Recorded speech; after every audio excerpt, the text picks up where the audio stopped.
Hello and welcome you all the guys. ફરીવાર આપ સૌનું સ્વાગત છે આપણી યુટ્યુબ ચેનલની અંદર.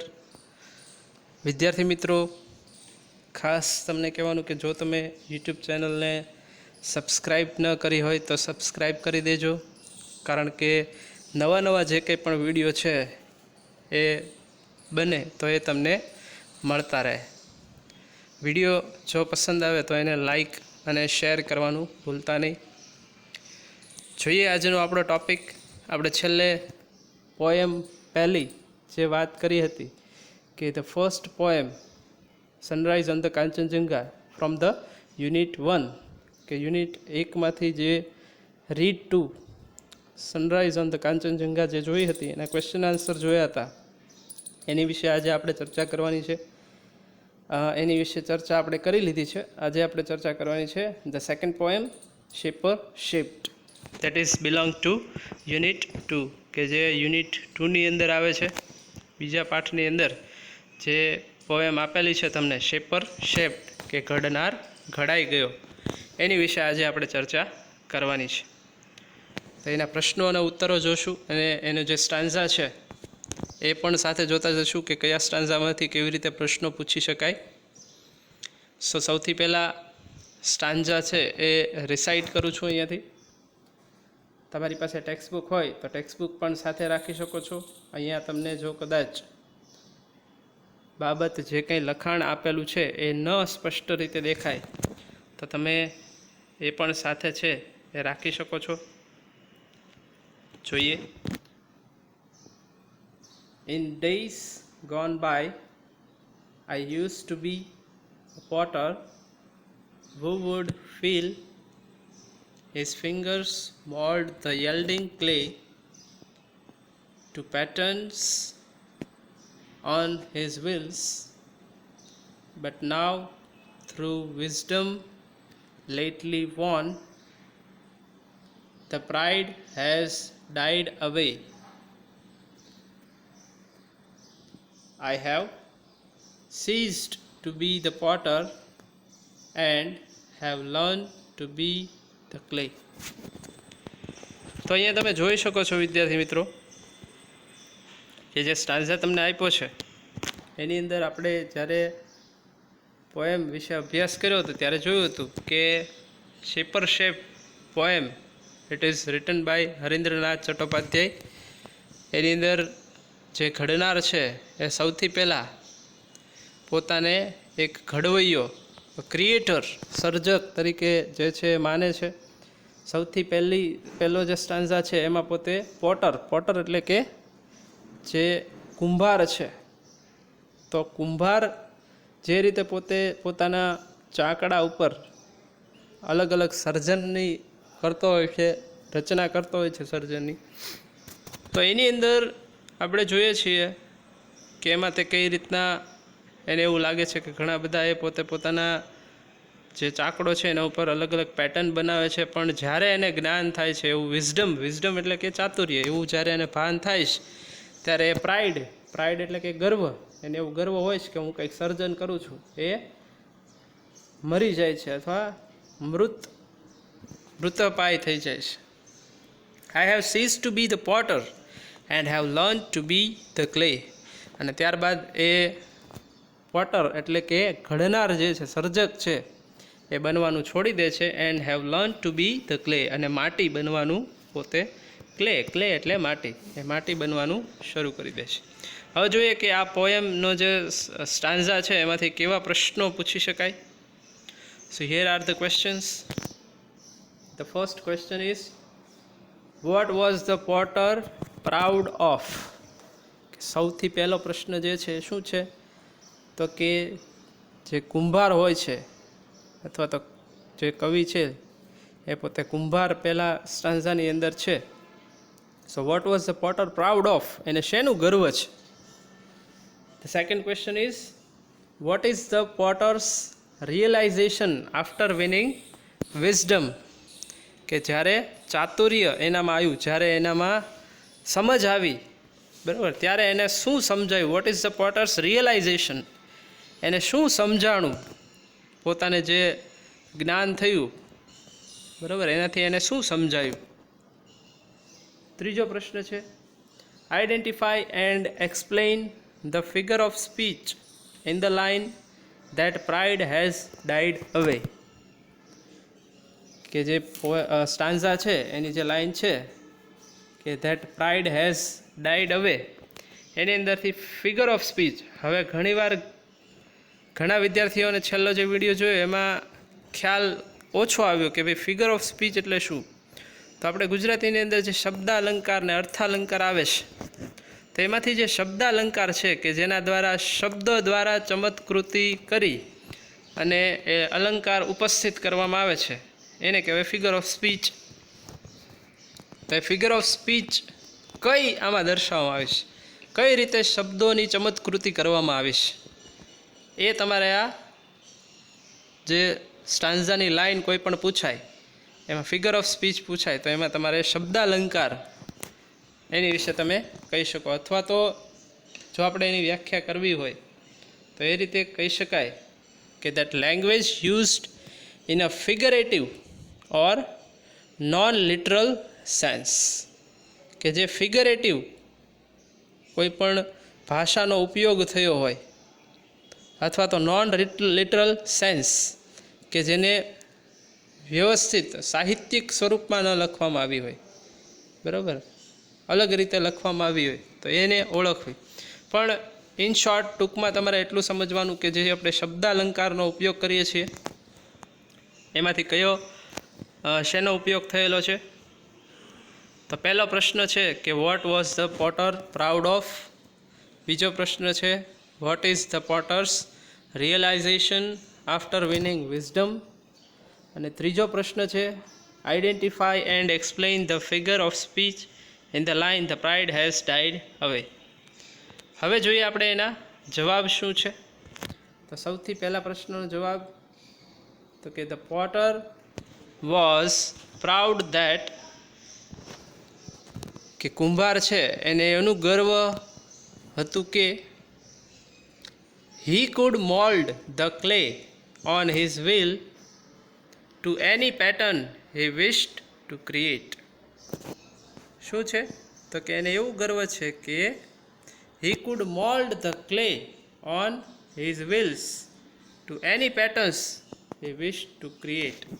કે મોલ્ડ એટલે કે એને આકાર આપવો, વાળવું. ધ ક્લે એટલે માટી, કે તે માટીને એવા આકારમાં વાળી શકે છે, ઢાળી શકે છે. ઓન હિઝ વ્હીલ્સ, કે પોતાના ચાકડા ઉપર. To any pattern he wish to create, કે એને જે સર્જન કરવું છે અથવા તો જે એની ઈચ્છા છે સર્જન કરવાની, બરાબર. કારણ કે કુંભાર છે એ ઘણી બધી પ્રકારના આકાર રચના છે એનું સર્જન કરતો હોય છે, માટલા ઘડે છે, પછી અમુક કુંજાઓ ઘડતા હોય છે. તો આ રીતનું જે અલગ અલગ પ્રકારની ડિઝાઇન છે એ પોતે બનાવી શકે છે, એ વાતનું એને ગર્વ હોય છે. But we know the realisation that potter has is that he is not the creator, the almighty God is a creator. જોઈએ નેક્સ્ટ ક્વેશ્ચનનો આન્સર શું છે. તો after winning wisdom the potter realised that. પ્રશ્ન એવો હતો કે ભાઈ what is the realisation of the potter after getting wisdom. So after winning wisdom, કે જ્યારે એને એવી સમજ આવે છે, ધ પોટર રિયલાઇઝ ધેટ, એને એવું સમજાય છે કે હિઝ પ્રાઇડ વોઝ યુઝલેસ, કે એનો જે ગર્વ છે, જે વાતનું ગર્વ કરે છે એ કેવું છે તો કે વ્યર્થ છે એકદમ. He cease to be the potter and learn to be the clay. એને એવું સમજાય છે કે મારું જે કંઈ ગર્વ છે, હું જે વાતનું ગર્વ કરું છું એ બધું વ્યર્થ છે. તો ત્યારે એને એવું લાગે છે કે આ બધી વસ્તુ નકામી છે. His pride was useless. He ceased એટલે બંધ કરી દેવું. He cease to be the potter એટલે એ કુંભાર થવાનું બંધ કરી દે છે. And learn to be the clay, અને માટી થવાનું શરૂ કરી દે છે અથવા શીખી જાય છે. ત્રીજું જે પ્રશ્ન હતો ફિગર્સ ઓફ સ્પીચ વાળો, કે ધેટ પ્રાઇડ હેઝ ડાઇડ અવે, એમાંથી આપણે ફિગર ઓફ સ્પીચ શોધવાની હતી. તો એ પ્રશ્ન જોઈએ. તો તો the figure of speech in this line that pride has died અવે ઇઝ, કે ફિગર ઓફ સ્પીચ અથવા તો શબ્દાલંકાર દેટ પ્રાઇડ હેઝ ડાઇડ અવે એ લાઇનની અંદર જે છે શબ્દાલંકાર એ કયો છે? ઇઝ પર્સોનિફિકેશન. પર્સોનિફિકેશન શબ્દનો અર્થ થશે મૂર્તિમંતતા, અથવા તો કે જેને આપણે એક નિર્જીવ વસ્તુનું સજીવ ઉપર આરોપણ કરીએ એવું પણ કહી શકાય. બિકોઝ કારણ કે એ ફિગર ઓફ સ્પીચ શું કામ છે?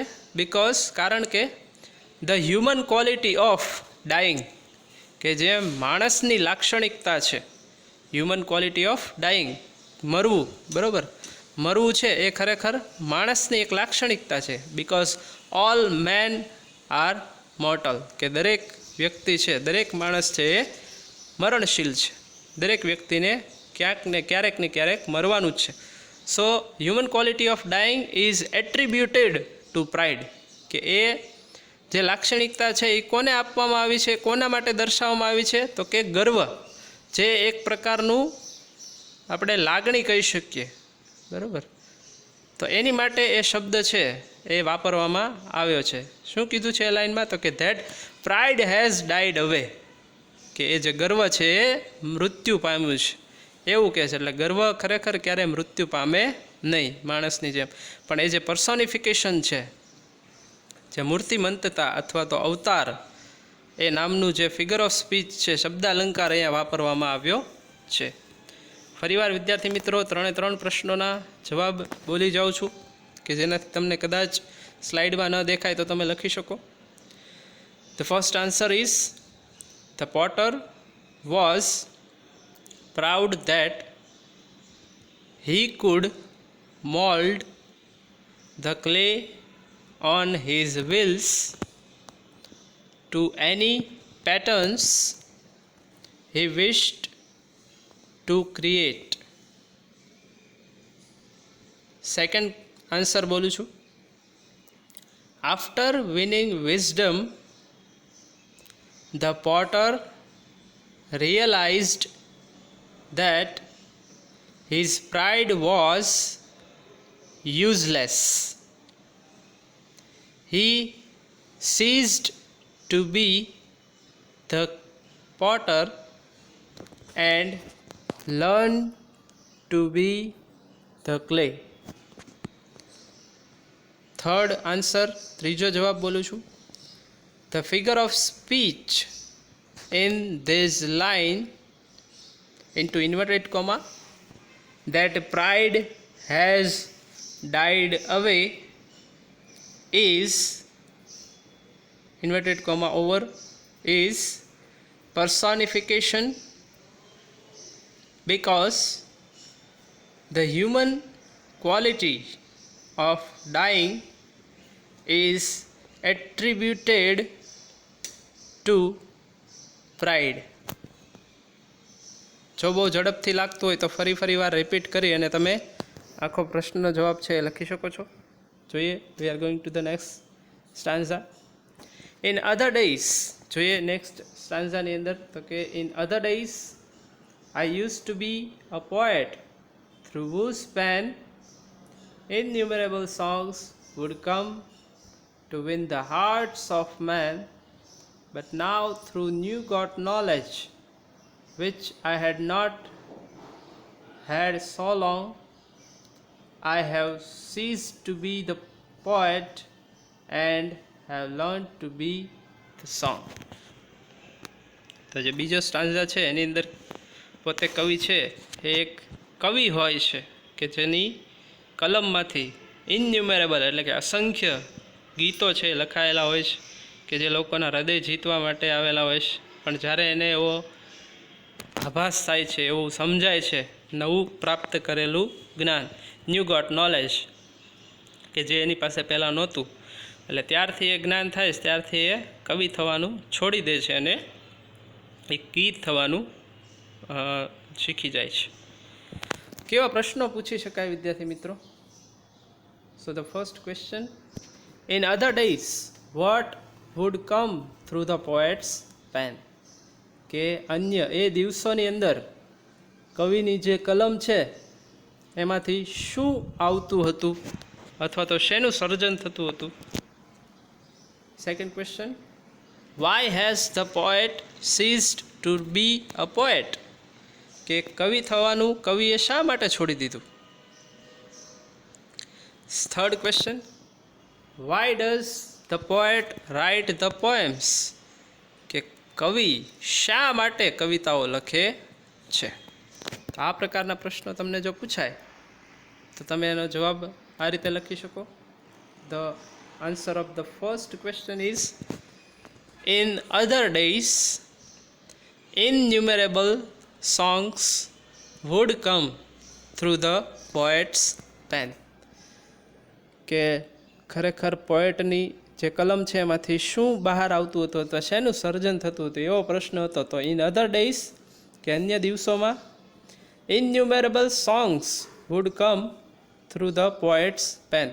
કે જે કવિ છે એ કવિની કલમમાંથી શું આવતું હતું? તો કે innumerable songs, કે અસંખ્ય ગીતો છે એ આવતા હતા અથવા અસંખ્ય ગીતોની રચના છે કવિ કરતા હતા. Second answer is, the poet has ceased to be a poet because he has been influenced by the new got knowledge. શા માટે કવિએ કવિ થવાનું બંધ કરી દીધું? તો કે the poet has ceased to be the poet because કે કવિએ કવિ થવાનું બંધ કરી દીધું કારણ કે he has been influenced by. Here the word influence means તો કે પ્રભાવથી, નો પ્રભાવ થવો, બરાબર? ઇન્ફ્લુઅન્સ એટલે he has been influenced by the new got knowledge, કે નવું પ્રાપ્ત કરેલું જ્ઞાન છે એનાથી પ્રભાવિત થઈ અને કવિએ કવિ થવાનું છોડી દીધું અને સોંગ થવાનું શીખી લીધું. The poet writes the poem to win the hearts of men. ત્રીજો જે પ્રશ્ન હતો કે why the poet writes the poem, કે કવિ કવિતાઓ શા માટે લખે છે? તો જવાબ છે, the poet writes the poem to win the hearts of men. કે કવિ કવિતાઓ લખે છે શેની માટે? તો કે to win the hearts of men, કે લોકોના હૃદય જીતવા માટે, એમના હૃદયમાં પોતાનું સ્થાન બનાવવા માટે તે કવિતા લખે છે. આપણને પણ એવું જ કંઈક આભાસ હોય કે આપણે કંઈ પણ ક્રિએટ કર્યું હોય, આપણી કોઈ ક્રિએટિવ વસ્તુ હોય તો એના લોકો વખાણ કરે, બરાબર? આવી બાબત આપણે જોતા હોઈએ છીએ અથવા અપેક્ષા એવી રાખતા હોઈએ છીએ. So we are going to the next slide. તો હવે જે આપણે સ્ટાન્ઝા જે જોયો હમણાં જ તે છેલ્લે પોએટવાળો, એમાંથી બીજા અન્ય પ્રશ્નો કેવા પૂછાઈ શકે? તો એ છે પહેલો પ્રશ્ન, what was the narrator in his bygone days? Why did he do at that time? What did he do at that time? કે પોતાના જૂના સમયની અંદર અથવા તો પહેલાં જે નેરેટર એટલે અહીંયા કવિ આપણે સમજવાનું છે, બરાબર? કે કવિ છે પોતે શું હતા? Narrator means who narrates the thing, બરાબર? કોઈ પણ વસ્તુને જે દર્શાવે છે એ વ્યક્તિ. તો અહીંયા આપણે નેરેટર તરીકે કવિ છે, તો એ શું હતા? What did he do at that time?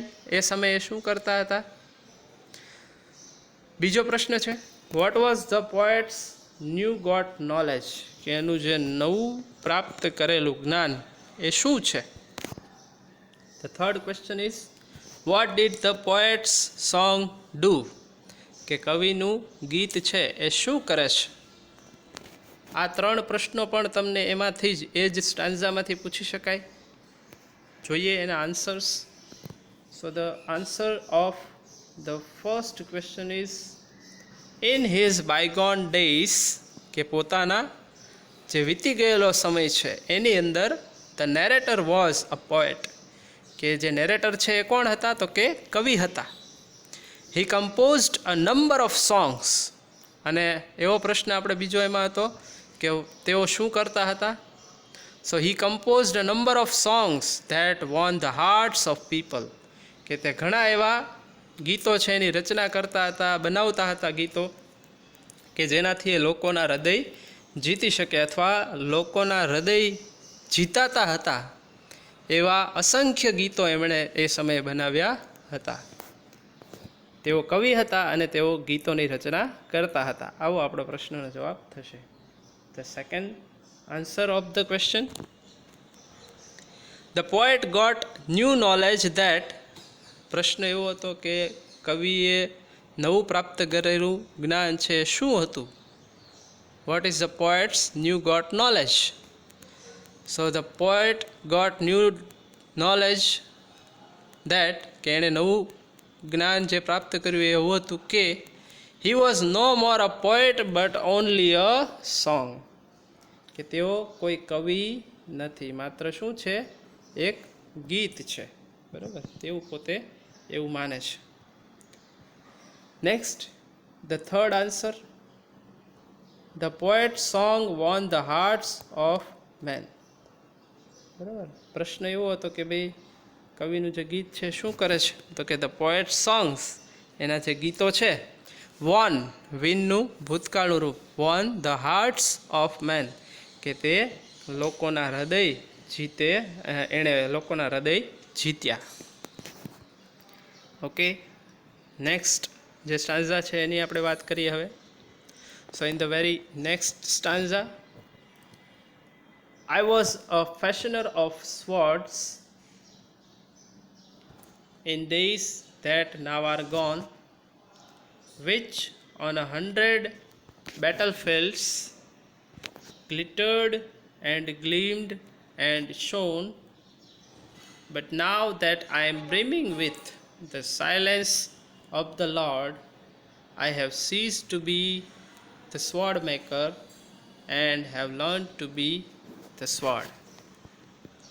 કે ત્રીજો સ્ટાન્ઝા છે એની અંદર આપણે જોયું હતું કે કવિ પોતે સ્વોર્ડ મેકર, એટલે maker it means a craftsman, ઘડનાર, બનાવનાર, કારીગર જેને આપણે કહીએ. તો એ તલવાર બનાવનાર એક કારીગર હોય છે કે જેને તલવારો દ્વારા ઘણી બધા યુદ્ધો છે જીતવામાં આવેલ હોય છે. તો એની જે glitter and gleam and shown, તો એની જે કીર્તિ છે એ દર્શાવે છે. પણ જ્યારે એને સાયલેન્સ ઓફ ધ લોર્ડ, એટલે કે ભગવાનની જે શાંતિ અથવા તો ભગવાનના ચરણોમાં રહી અને જે એવું થાય છે કે ભાઈ ખરેખર યુદ્ધ છે એ જરૂરી નથી, યુદ્ધ કરતાં વધારે શું મહત્ત્વનું છે? શાંતિ, એટલે કે પીસ. તો એ વધારે મહત્ત્વનું છે એવું સમજાય છે. એટલે તરત I have cease to be a sword maker, કે હું સ્વોર્ડ મેકર એટલે કે તલવાર બનાવનાર થવાનું બંધ કરી દઉં છું. And have learn to be the sword, અને તલવાર બનવાનું નક્કી કરી લઉં છું અથવા શીખી લઉં છું. જોઈએ એમાંથી પ્રશ્નો કેવા પૂછાઈ શકે. તો અહીંયા તમને દેખાય છે પ્રશ્નો.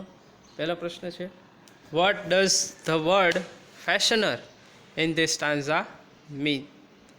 કે સ્ટાન્ઝાની અંદર આપેલો શબ્દ ફેશનર એનો અર્થ શું થશે? પ્રશ્ન 2 છે, what message is conveyed through this stanza? કે આ જે સ્ટાન્ઝા છે એના દ્વારા શું તમને બોધ આપવામાં આવે છે, શું સમજાવવા માગે છે? ફરીવાર બંને પ્રશ્નો બોલી જાઉં છું. પ્રશ્ન 1, what does the word into single inverted comma fashioner in this stanza means? Second question, what message is conveyed through this stanza? તો આવા બે પ્રશ્નો છે એ તમને અહીંયા આપેલા છે. જોઈએ એના જવાબ. પહેલો પ્રશ્નનો જવાબ છે કે ઇન ધીસ સ્ટાન્ઝા, આ સ્ટાન્ઝાની અંદર the word fashioner means maker, કે જે શબ્દ ફેશનર છે, ફેશનરનો અર્થ થશે ઘડનાર અથવા તો કારીગર, મેકર, ઓર ક્રાફ્ટ્સમેન. તો આ બંને શબ્દનો અર્થ એક જ થશે.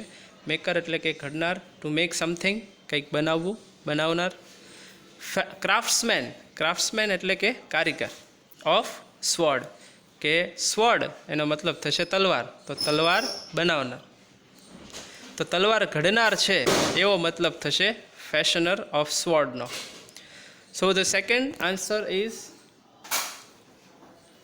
પ્રશ્ન એવો હતો કે what is the message conveyed in this stanza, કે આ સ્ટાન્ઝાની અંદર તમને શું બોધ મળે છે.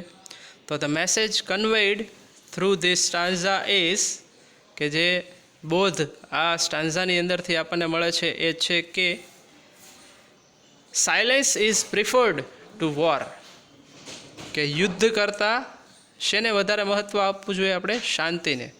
યુદ્ધ કરવું જોઈએ નહીં, કારણ કે યુદ્ધ છે એ વિનાશ સર્જે છે.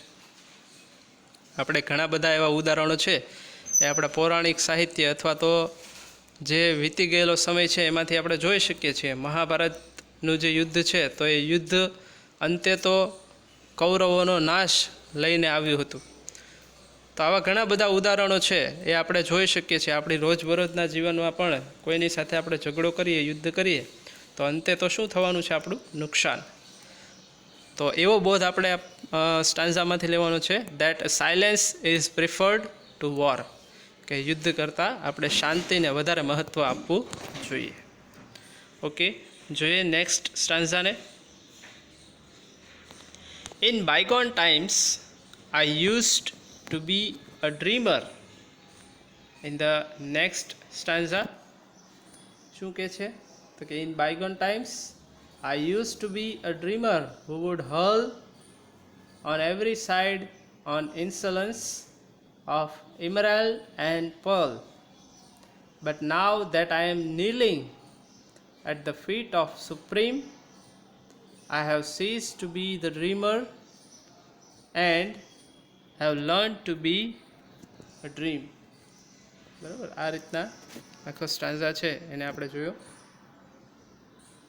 કે છેલ્લો જે સ્ટાન્ઝા છે એમાં પોતે કવિ એક ડ્રીમર એટલે કે સ્વપ્ન દ્રષ્ટા પોતે હોય છે, કે જેને ખૂબ જ ગર્વ હોય છે હીરા ઝવેરાત માણેક એનું. અને પછી અંતે એને જે જ્ઞાન પ્રાપ્ત થાય છે એના આધારે તેઓ એ થવાનું છોડી દે છે, એટલે કે ડ્રીમર થવાનું છોડી દે છે અને પોતે ડ્રીમ એટલે કે સ્વપ્ન થવાનું શીખી લે છે. The poet has cease to be the dreamer and have learn to be the dream. So which are the questions are ask from this stanza, કેવા પ્રકારના પ્રશ્નો એની અંદરથી પૂછી શકાય. તો the first question is, what was the poet in his past, કે પોતાના ભૂતકાળમાં કવિ શું હતા. Second question, what changed the poet's thoughts, કે શું કવિના વિચારોને બદલી નાખે છે. The third question is, the poet was blank but now he wants to become blank. Blank it means ખાલી જગ્યા, કે કવિ છે the poet was blank એટલે ખાલી જગ્યામાં જે ખૂટતો શબ્દ છે તમને કાઉન્સમાં આપ્યું છે કે ભાઈ fill in the gaps with proper words, કે યોગ્ય શબ્દ દ્વારા ખાલી જગ્યા પૂરો. કે કવિ શું હતા but now he wants to become, અને શું થવા માગે છે એ તમારે બે શબ્દો લખવાના છે. તો જોઈએ એના જવાબ. પહેલો પ્રશ્ન ફરીવાર બોલું છું, what was the poet in his past, કવિ પોતાના ભૂતકાળમાં શું હતા. Second question, what changed the poet's thoughts, કે કવિના વિચારો શેનાથી બદલાવ્યા, શેના કારણે બદલાયા. ત્રીજો, the poet was a blank but now he wants to become blank.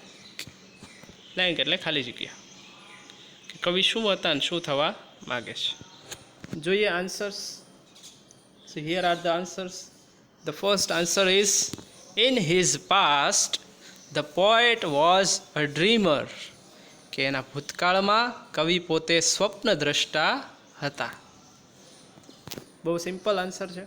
Second is, the poet surrendered himself to God and in the submission he found his thought hang, કે કવિ છે એ પોતે શું કરે છે તો કે the poet surrender himself to God, કે ભગવાનને છે પોતાને ભગવાન સમક્ષ પોતાની જાતને છે એ ન્યોછાવર કરી દે છે, સરેન્ડર, અથવા તો જેને એમ કહે કે આપણે નતમસ્તક થઈ જઈએ છીએ એની સામે. એન્ડ ઇન ધ સબમિશન, અને જે કંઈ આપણે અર્પણ કરવાનું હોય તો એ અર્પણની ભાવનામાં શું આપે છે? હી ફાઉન્ડ્સ હિઝ થોટ્સ હેંગ, કે એ સમર્પણ સાથે પોતાના વિચારો છે એ એમના ચરણોમાં મૂકી દેશે. The third answer, the poet was a dreamer but now he wants to be a dream. તો બે જે શબ્દો છે બરાબર, કે જે અંડરલાઇન કરવાના રહી ગયા છે, કે જે ખાલી જગ્યામાં તમારે લખવાના છે, એ બે શબ્દો કયા છે? તો કે પહેલી ખાલી જગ્યામાં આવશે dreamer. The poet was a dreamer, blank જે છે ખાલી જગ્યામાં જવાબ પહેલીમાં શું આવશે? Dreamer. But now he wants to be a dream, પણ હવે એ શું થવા માગે છે? ડ્રીમ, એટલે કે સ્વપ્ન થવા માગે છે. તો આ રીતે તમારે જે સ્ટાન્ઝા છે એમાંથી પ્રશ્ન પૂછાઈ શકે, અથવા તો બીજા બે પ્રશ્નો જે છે એ પણ એની અંદરથી પૂછી શકાય. So the first question that is asked from that stanza is, what did the dreamer dream of in his bygone days? કે જે સ્વપ્નદ્રષ્ટા છે એ પોતાના સ્વપ્નમાં ભૂતકાળમાં શું જુએ છે? Second question is, what is the poet's realization in the end? What does he do then? કે જે કવિ છે એનું રિયલાઇઝેશન, એટલે એને જે સમજ છે એ શું સમજાય છે, કઈ વાતનું વાસ્તવિકતા છે એને સમજાય છે. What does he do then, અને ત્યારબાદ એ શું કરે છે? આવા બે પ્રશ્નો એની અંદરથી પૂછી શકાય. તો જોઈએ, the answer of the first question is, in his bygone times, કે એના ભૂતકાળના વીતી ગયેલા સમયમાં, the dreamer dreamed to being greatly rich. કે જે ડ્રીમર છે, સ્વપ્નદ્રષ્ટા છે, એ શું થવા માગતો હતો? તો કે ડ્રીમ્ડ ઓફ બીંગ ગ્રેટલી રિચ, કે ખૂબ જ પૈસાદાર થવા માગતો હતો, બરાબર, અત્યંત જે છે એ ધનાઢ્ય થવા માગતો હતો. Lying in real gems like emerald and pearls, કે જે સાચા રત્નો જે છે, ઇમરાલ્ડ એન્ડ પર્લ્સ એટલે કે સાચા મોતી અને જે કિંમતી ઝવેરાત છે, બરાબર, તો એવા કિંમતી રત્નો પોતાની પાસે હોય, એટલો બધો એ પોતે ધનાઢ્ય હોય એવું થવા માગતા હતા. The answer of the second question is, બીજા પ્રશ્નનો જવાબ એવો છે કે, આફ્ટર ધ રિયલાઇઝેશન, કે પોતાને જે વાસ્તવિકતા થઈ, જે જ્ઞાન થયું, ત્યારબાદ the poet surrendered himself completely to God, કે પોતાની જાતને સમગ્ર રીતે ભગવાનને અર્પણ કરી દે છે, પોતાની જાતને. Cease to be a dreamer and learn to be only a dream. અને બીજો પ્રશ્ન હતો કે what does he do then, કે ત્યારબાદ એ શું કરે છે? તો કે the poet cease to be a dreamer, તો એ સ્વપ્નદ્રષ્ટા થવાનું બંધ કરી દે છે. કે જેને એવી બધી લાલચા હોય છે, આપણે ઉપરનો પ્રશ્ન જોયો એમ, કે ભાઈ એને ખૂબ જ ધનવાન થઈ જવું છે, તો એ જ્યારે પોતાની જાતને ભગવાનને સમર્પિત થઈ જાય તો ત્યારે એ સ્વપ્નદ્રષ્ટા થવાનું બંધ કરી દે છે. And learn to be only a dream, અને પોતે માત્ર સ્વપ્ન થવાનું એ નક્કી કરી લે છે, અથવા શીખી લે છે. આ રીતે એમાંથી આપણે 5 પ્રશ્નો જોયા છેલ્લા સ્ટાન્ઝાની અંદરથી. તો અહીંયા સુધી રાખીએ છીએ વિદ્યાર્થી મિત્રો. આભાર આપ સૌનો કે વિડીયોને તમે પૂર્ણ જોયો. ફરી મળીશું નવા વિડીયો સાથે. ત્યાં સુધી જય સ્વામિનારાયણ.